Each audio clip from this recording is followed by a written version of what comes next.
Okay, so given a function, something like this, for example, we can find the points where it's singular. And by points where it's singular, I mean the points where this function is not infinitely differentiable. So this one looks actually kind of smooth, but if we had a function something like this, then, for example, this point would be a singularity. So this would be the singular support of the function, right? This unique point on the domain. Okay, so the question we're going to answer in this video is if we can solve the inverse problem, or the converse of this, which would be given a point in the domain, or a collection of points in the domain, let's say these three, does there exist a function that is singular on these points, right? That only goes crazy on these 3 points. And the domain that or the set that we could select, which we want the function to be singular over, can be as crazy as we want. It can be, in fact, any closed set. So it can even be fractal if we wish. And then the resulting function might look something like this. So this is the statement of the theorem, right? So it's called Hörmander's theorem. And it says that if we have an open set X in Rn, and we have S, which is the set of points where we want the function to be singular, it is a subset of the cotangent bundle. The requirements that we put on S is that it must be closed and a conic subset of the cotangent bundle. So the projection onto this component must be a cone. Then there exists a distribution U such that the wavefront set of U is S. So if you haven't watched my previous videos, I'll link in the description to the Wikipedia of what a distribution means. So a distribution is just a generalized function, and the wavefront set of a distribution is the set of its singularities. Okay, yeah. So I'll link to those two in the description: the wavefront set and the distribution, which is the most important parts of this statement that aren't common knowledge. Okay, so I'll give a trailer of the proof first. So the proof will consist of the following. So we'll be given S, and then we'll first construct a candidate U, candidate distribution U, which will have singularities on S. So this candidate has everything you would expect. It's actually a very elegant candidate, except for a mysterious 3 that appears in the candidate, right? The number 3, which doesn't appear much, right? We see the numbers like 0, 1, and 2 quite often, pi, e, but not 3. And so we'll explain the appearance of this 3 when we get into the calculations. Okay, and then so we would want to show that S. We want to show that the wavefront set of U is contained in S, and we also want to show the reverse inclusion. Right. So when we're showing this inclusion here, the proof will go like this. So we'll notice that we can't immediately take the Fourier transform of U, because we don't know if it's a tempered distribution or not, right? Or that it has compact support. So we invent a clever decomposition of U into U1 plus U2 that solves this problem, right? So we can actually solve the problem individually. For U1, it's pretty simple to see that it will be smooth. And for U2, we'll use a little inequality that comes from the geometry of cones to solve our problem. And then in showing the reverse inclusion, the main idea is to define this term phi k, which is seemingly unhelpful, right? It seems like it doesn't really do anything, but then we'll see that under certain conditions, it'll simplify to this phi, which is a term that we use a lot. It appears in the candidate, and then a density argument will finish the proof up. Okay, so let's get started with the proof. Right, so I won't do all the calculations to keep this short, but I'll definitely keep all the main ideas and save you some time if you're trying to study this proof yourself in Hörmander's book. So you can find this in Hörmander's first volume of his book on linear differential operators. Okay, so first of all, we note that it suffices to prove the case when our open set X is equal to Rn. So I'll try to sketch out why here. It's because if we have, so suppose this is Rn, this big rectangle here is Rn. If we have, let's say, a subset X in here, so this is our subset X, and we choose our S in X, so let's say our S is this, and let's say the closure of S is something like this. Right, the closure of S is something like this. Oh, sorry. Yes, the closure of S is something like this. Then, okay. Yes, so the closure of S with respect to Rn, sorry, the closure of S with respect to Rn is something like this.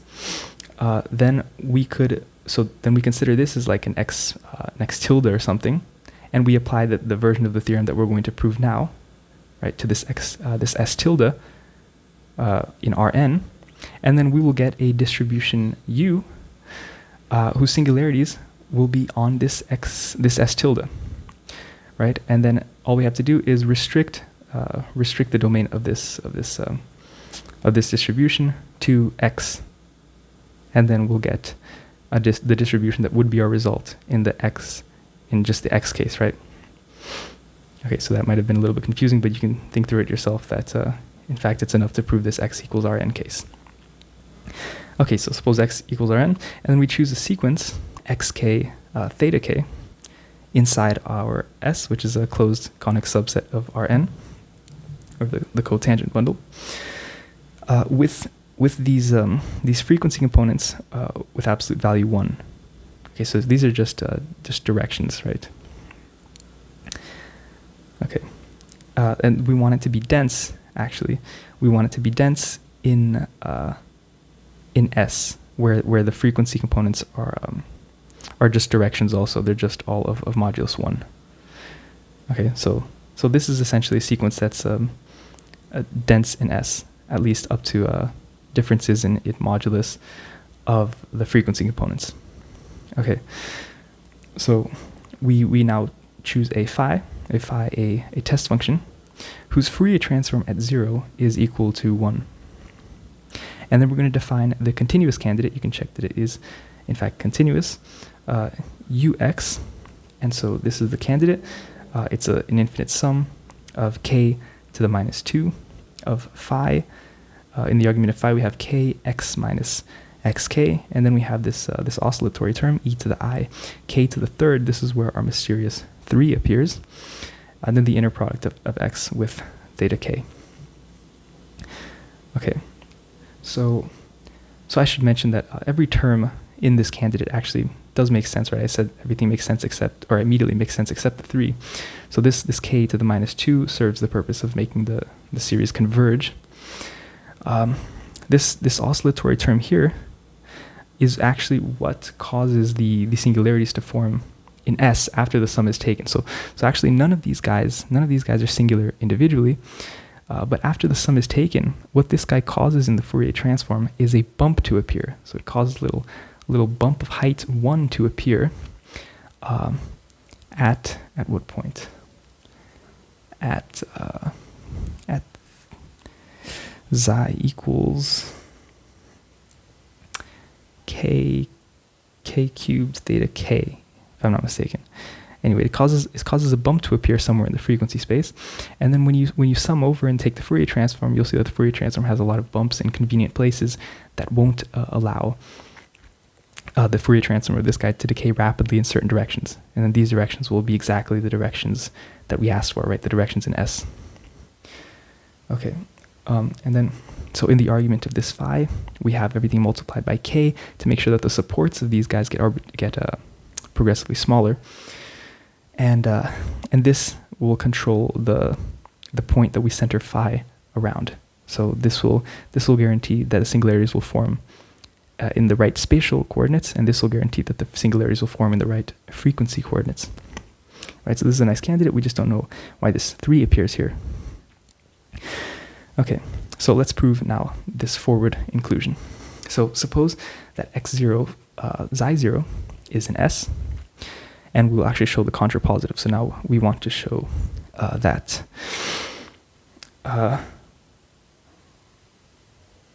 Yes.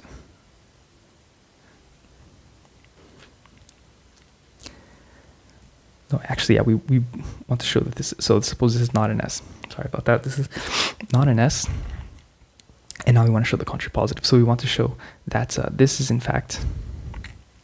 So that this is in fact not in the wavefront set of U. right? So we want to show that that U is actually smooth in this direction. Okay, so the first step is to choose an open neighborhood of x0. So an open neighborhood U and an open conic neighborhood V of xi0, right? So this will be our neighborhood in the cotangent bundle, and we want this neighborhood to not intersect our set S, right? So we could have something like this, for example. So this is our set in the cotangent bundle, right? These are the space points, and these are the frequency directions, and then our set could be something like this. Note that the projection in space could possibly intersect, but at this intersection in space, note that we don't have any intersections in frequency, right? Which is what this is saying. Okay, so now we decompose U kind of similarly to what we would do when we want to bound integrals. So sometimes we'd have an integral like over, let's say, all of our n. We would say that this is equal to an integral over, let's say, over a ball B, right? Plus the integral over the complement of the ball B. Right, so we're doing something similar here with U. We're saying that U1 is actually the sum of the terms in asterisk. Let's see. So the sum of the terms in this candidate here, with xk in U. So these xk's here are all in an S somewhere, and so we want to sum only the terms where the xk's are in S intersection with U. So here. And then to define U2, we want the sum of the terms whose xk's are not in U, so the guys that are here, centered here, right? Okay. Okay, step 4 is noting that, of course, U1 will be smooth in a neighborhood, in a little smaller neighborhood, right? The closure of U1 is in U, so the smaller neighborhood of U, it'll be smooth because all but finitely many terms of the sum actually vanish in U1. So if we take a smaller neighborhood, something like this of U, in this neighborhood, U1 will be smooth because it's only a finite sum of smooth terms. Now, as for U2, right, this is where we exploit the geometry of cones. We know that its support is bounded. So we didn't have this for U necessarily. So now we can actually take the Fourier transform. Oh, sorry, did I do this right? Let's see. Yeah. Okay.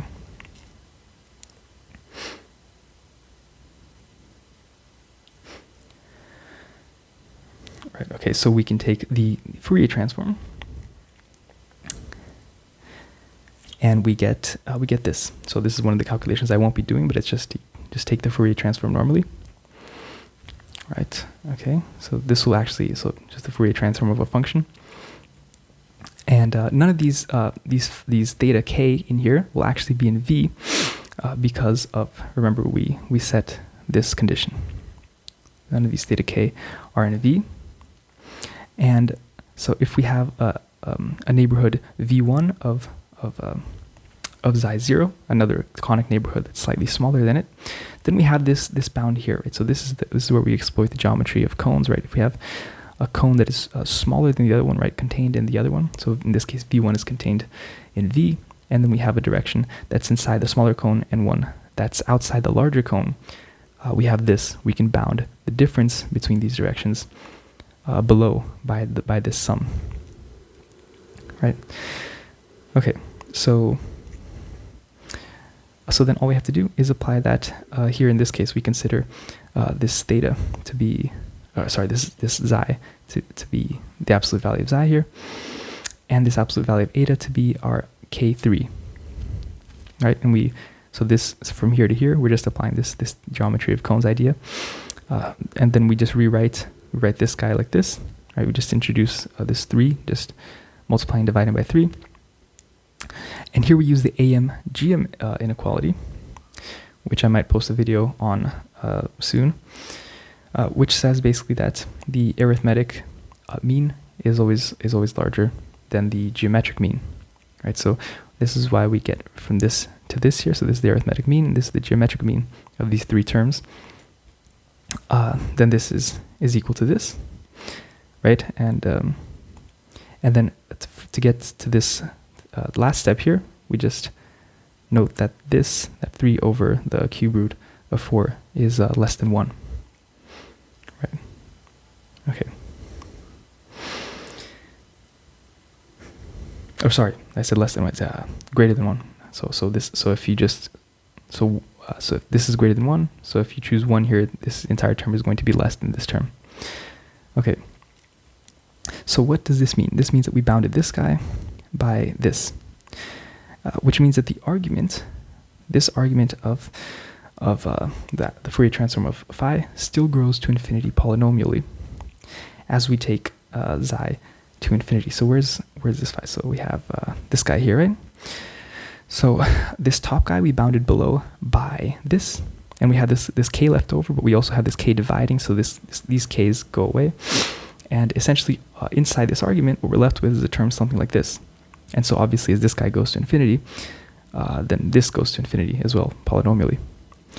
And so this Fourier transform of phi decays rapidly because, it's not because of that. The Fourier transform of phi does decay rapidly since phi is a Schwartz function.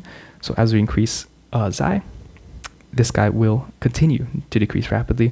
And so this guy is not in the wavefront set because of the Paley-Wiener type argument. Okay, so now the other inclusion, right? So we want to show that S is contained in the wavefront set of U.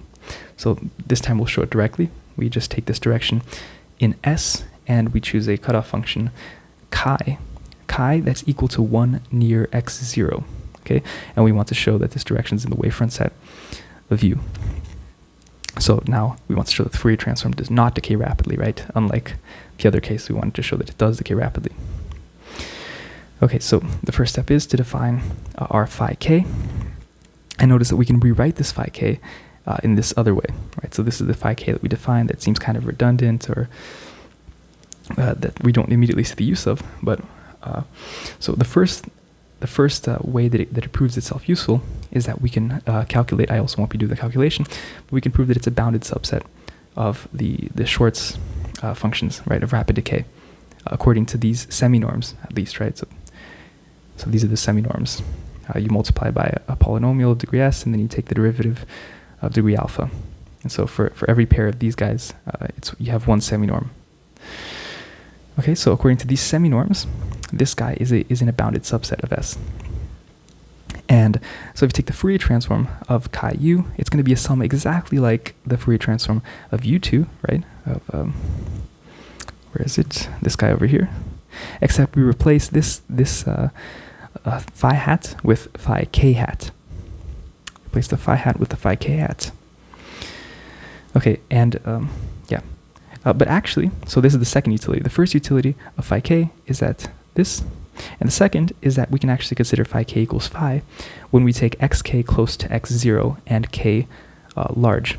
And this is because of this representation here, right? As we take k large, we note that the region where this guy is equal to 1 just starts expanding, right? It starts expanding a lot, and until eventually it just covers the whole support of this guy.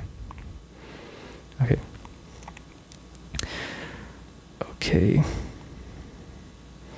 Right. So now for part 4, so we can for any n greater than 0, any big N greater than 0, we want to separate this guy, this Fourier transform of chi u, into a signal, which is where j equals k, and some noise, which is the terms where j doesn't equal k. So right, we take the Fourier transform of this guy, it's going to be a sum just like the other Fourier transform of this type here, except we just pulled out the term where j equals k. Where j equals k, we pulled it out, and then we simplified it into this so we can get a lower bound, right? So we bounded it below by this k. So anyway, we have this lower bound on the Fourier transform. Remember, we want this guy to not decay rapidly, right? Okay, so we want to get like a lower polynomial bound over here, right, as k grows. And so now we notice here, we do this little estimate here, right? We bound this guy below. So this is a pretty creative part of the proof, and it actually explains why the 3 was in the candidate, right? The 3 was in the candidate because in this estimate here, we have obviously this is bounded below by this guy. We just removed the directions, right? We get like what's this guy called? It's the triangle inequality, but with the minus sign. I forget there might be a name for that. But so you just remove the directions and you're left with these coefficients. And then here you notice that this has a decomposition, this polynomial, and then you just factor it out like this. And then we notice that k and j are integers, they're positive integers. And so take the absolute value. So this can be the least value this can possibly achieve is 1 because k is not equal to j. And so we can just remove this guy here if we want to bound it below. And so we're left with this. And of course these guys are positive because they're squared. And so we bound it below by just kj, right? I put if k isn't equal to j because of this step here. Okay, so the sum, which sum? This guy, this sum over here, is O of k minus n. So it's bounded above by k to the minus n because we just bounded this guy over here below by kj, and then these two j's cancel each other out. So we're left with k to the minus n. Right, so and if we choose big N greater than little n plus 2, we actually can simplify this entire lower bound into something like this. Right, so we just have just a polynomial in k. And now finally, we use our density argument. So we observe that x0, comma, xi 0 divided by the absolute value of xi, this normalized, so just the direction of xi, is a limit point of this sequence here that we chose, right? We chose this sequence such that it is dense in S, right? So, or at least in the directions of S. Okay, so because of the density, it follows that this guy cannot decrease rapidly in a neighborhood of xi 0 because of this, right? So this can't. So we essentially have a bump of this size at this point here.